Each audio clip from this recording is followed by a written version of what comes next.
انا ما كنتش بصلي خالص ولا بركعها، بس حرفيا لما عملت الحاجات دي رجعت من تاني اصلي، وكمان انتظمت في الصلاه وما بقتش اكسل ان انا اصلي. فاعتبرها بقى اشاره من ربنا ليك عشان ترجع تصلي من تاني وتنتظم في الصلاه. مبدئيا كده ما بقتش ابص على الصلاه على ان هي فرض ولازم اعمله ولازم اصلي، ولو ما صليتش هدخل نار جهنم والكلام ده، لا، بقيت ابص على الصلاه على ان انا رايح اقابل حد بيحبني قوي وطلب ان هو يقابلني، رايح اقابل ربنا سبحانه وتعالى واتكلم معاه وافضفض معاه. اول لما بقيت اسمع الاذان بقيت على طول اروح اصلي، ما بقتش بقى استنى شويه بقى واقول له طب كمان شويه بعد كده اقوم اروح اصلي، لا، بقيت اول لما الاذان يأذن على طول اروح اصلي وخلاص خلص صلاتي. وده ليه بقى؟ وده اللي انا اكتشفت بقى ان الشيطان بيعمله معانا، لانك انت اول لما الاذان بيأذن الشيطان بعدها بيحاول على قد ما يقدر ان هو يخليك تتاخر على انك انت تروح تصلي، يخليك تستنى كده. وده ليه؟ لانك انت كل ما بتتاخر على انك انت تروح تصلي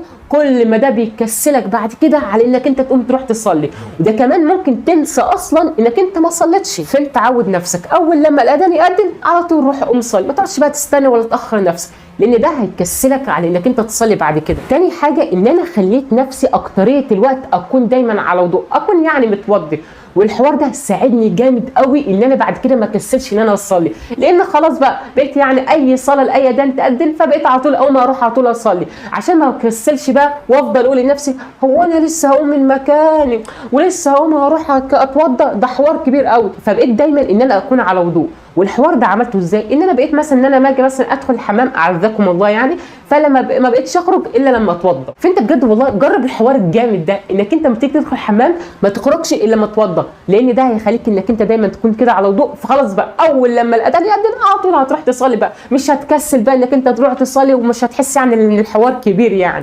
ثالث حاجه ان انا شفت اقرب مسجد قريب مني وبقيت انزل اروح اصلي فيه. ولو انا هصلي في البيت فانا مخصص كده ركن جميل كده في البيت بصلي فيه، وعندي المصليه بتاعتي الجميله، بقيت على طول اول لما اسمع الاذان اخد المصليه الجميله بتاعتي واروح اصلي في الركن الجميل اللي انا مخصصه للصلاه. فشوف انت بقى اقرب مسجد قريب منك وانزل روح صلي فيه. ولو انت هتصلي في البيت فخصص كده ركن جميل كده يكون المكان ده خاص للصلاه ليك، بحيث انك انت اول لما تسمع اذان على طول تروح تصلي في الركن الجميل ده. البنات حاولي ان الخمار او الازدال اللي انت بتلبسيه وانت بتصلي ان هو ما يكونش ضايق عليكي. ليه؟ لان ده بعد كده ما يحسسكيش ان في صعوبه وانت بتصلي، فده هيخليكي بعد كده انك انت تكسلي انك انت تروح تصلي، ممكن كمان ما تصليش. فحاولي ان الازدال او الخمار يكون كده مريح عليكي. من الحاجات اللي انا عملتها وبجد حببتني قوي في الصلاه ان انا ما بقتش اقرا الفاتحه بسرعه، وبقيت اربط الفاتحه بيومي. وانت بتقرا الفاتحه بتقول ايه؟ بسم الله الرحمن الرحيم الحمد لله رب العالمين. فوانت بقى بتقول الحمد لله رب العالمين في اللحظه دي افتكر نعم ربنا عليك، افتكر اي نعمه من نعم ربنا عليك، او افتكر اي حاجه حلوه حصلت لك في يومك فانت بتقول عليها الحمد لله رب العالمين. طب كم؟ الرحمن الرحيم. وانت بتقول الرحمن الرحيم استشعر اي موقف حصل لك في يومك لمست فيه رحمه ربنا سبحانه وتعالى عليك. اهدنا الصراط المستقيم.